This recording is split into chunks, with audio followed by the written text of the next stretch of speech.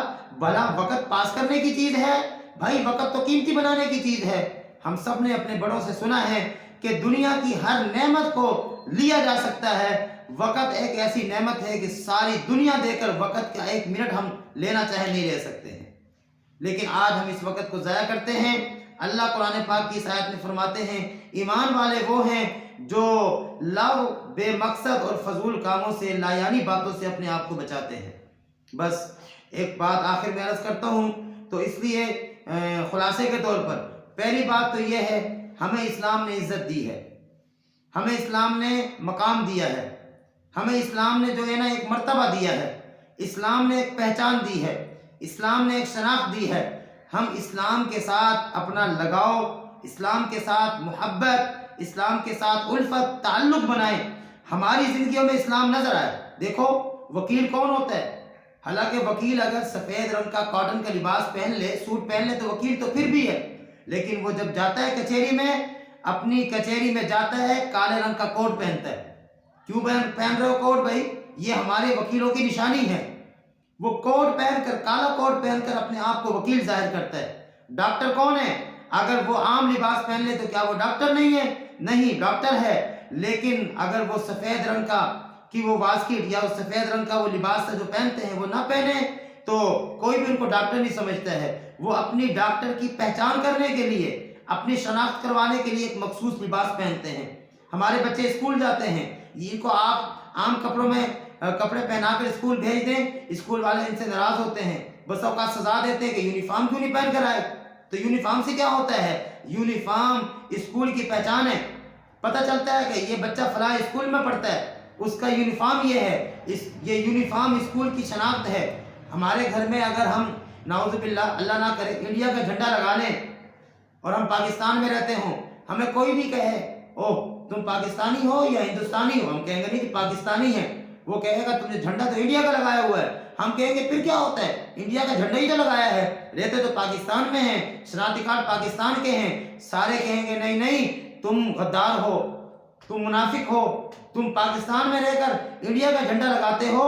یاد رکھیے اسلام میری پہچان ہے, اسلام میری شناخت ہے. اگر میرے وجود پر اسلام نظر نہ آئے, میرے چہرے میں اسلام نظر نہ آئے, میرے لباس میں اسلام نظر نہ آئے, میری وضع قطع میں اسلام نظر نہ آئے, میری بول چال میں, میرے بالوں میں, ہاں جی ہر چیز میں اسلام نظر نہ آئے, تو مجھے بتائیں کہ میرا اسلام کدھر ہے. اس لیے ہمیں اسلام کو اپنانا چاہیے.